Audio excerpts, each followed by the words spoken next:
The cooling towers of Rugeley's old power station are waiting for demolition. The pit that supplied them with coal closed in 1991.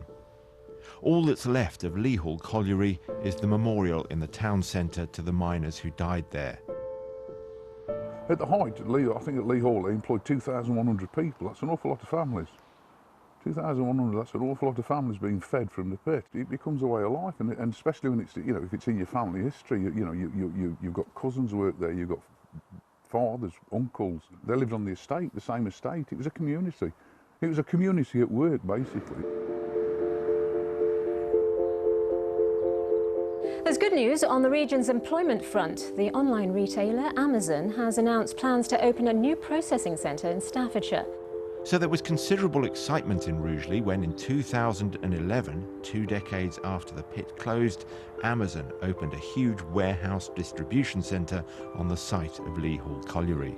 Rugeley, it seemed, had a brighter future, complete with smiley logo. It was great, you know, really exciting. You know, Amazon are coming, you know, it's going to boost the town again. Because they're proud people around here, they really are. It's an old market town. It thrived when we got the pits. And the power stations, you know, and people are expecting it to sort of like bring the money back to the people and the people go back into the town. But unfortunately, it's not worked out that way. Why not? What's happened? Well, lots of people initially did come and work at Amazon, but unfortunately there was this regime and not many of them survived, maybe 3, maybe 6 months. What do we want? Recognition! It's true, the place doesn't have a great reputation locally or in the press. Unions complain that Amazon won't negotiate with them. But what's the truth? Amazon have given me the run of the place for the day. Are the unions right? Am I stepping in to a modern-day workhouse? Or is Amazon right that the critics are misrepresenting conditions? One thing everyone does agree on, this place is vast, the size of 10 football pitches. Showing me round is Mark Hemming, Amazon's Regional Operations Director. Do you recognise the picture that's presented of life, working life in a facility like this? It's hugely different to the reality that I would recognise and our employees would recognise for this building and all of our other buildings. We have, as you've seen today when you've walked around, a really positive work environment. We invest in our people and in the environment that you see. The warehouse is huge. In every direction, vast racks of shelves. Every conceivable item is there, somewhere. The pickers, guided by their handheld scanners, are told what to pick up and where to find it. Some critics have said that the pace expected is too fast, that those who fall behind accumulate points, also given out for other transgressions. Too many points and they are fired, or so it's alleged. Do people here get points if they're ill or late and then get fired if they accumulate a number of points? We don't have a point system anymore. Our employees told us that they didn't like that, so we got rid of that, and that's what we do. We listen to our employees, we listen to, you know, what they like about the business and the way that we operate, and if something, you know, is not how they would like it to be, then we're willing to change things, you know, that suit them. And what about things like, you know, the pressure to meet targets, that people are so pressurised to meet targets they're getting ill? Yeah, and this is a great one that gets misrepresented, I think, in terms of what people say. So in terms of the expectation on people, what we expect people to do in a working day, every business knows what they expect is reasonable. And our reasonable assessment of that comes from what actually people do. So we take the performance of the vast majority and say, actually, that's reasonable, that's what we should be able to do. But what we use that information for is if somebody's struggling to achieve those reasonable sort of rates in terms of how many items per hour, then we use that to actually work with them, and we give them an instructor to have a look at how can we help them find an easier way to do it. Amazon have been on a bit of a mission to improve the image of their jobs. Minimum pay in the warehouse has gone up from £8 to £9.50 an hour. Employees get private medical and sickness insurance and training grants. And yet, negative stories persist that, for example, workers are so pressured to meet targets that they're forced to urinate in bottles. Louise Manley has worked here for 3 years. I have read stuff like that, and it just makes me laugh. I've never seen conditions like that at all. It's been a lovely place to work in, and if anyone has any problems, then they just ask. My conversation with Louise highlights one aspect of the sometimes tricky relationship between Amazon and Rugeley.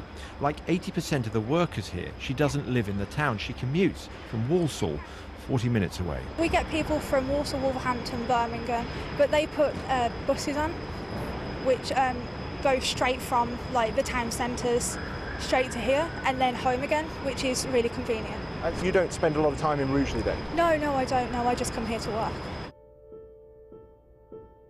So Rugeley's town centre is in a sense hit twice by the rise of online retail. Like every high street in the UK, it's lost out as former customers shop from home.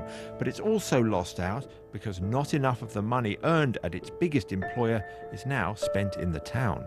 It means that they're still stuck in the dark ages, unfortunately. They're not spending anything here, you know, because they come out after the long shift, 10 hours or whatever, and they want to get home, which is only right. So there's nothing, not even at weekends, the town's a ghost town.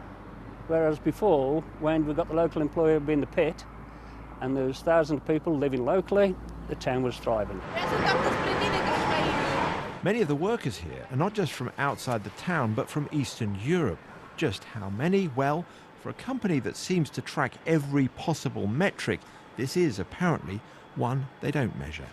What proportion are UK and what proportion are other EU or non-EU? I think because of the statistics I've given you, I don't actually know, because it's not something I measure and worry too much about. We recruit from the local towns, and that's what we do. But you don't know that, I mean, it's been said that the vast majority of people are not non-UK nationals in this, but you wouldn't know. I couldn't put any numbers, that I really couldn't, I wouldn't know. And it doesn't really matter to me. Well, it might matter to the people who live locally, mightn't it, or not? I think living locally, there's a whole mix of people from different backgrounds as well, so it's not really anything that we ever hear being discussed. But it is discussed around the town. Is Amazon improving pay and conditions, some wonder, because it's worried about recruitment post-Brexit? The company says not. Avril John is the daughter of a Rugeley miner and has lived here since she was a child. She's worked at Amazon since it opened. When you tell people you work at Amazon in the town, what do they say? Oh, right. And how long have you been there for? And they'll say 7 years and look shocked. Has it got a bad reputation in the town?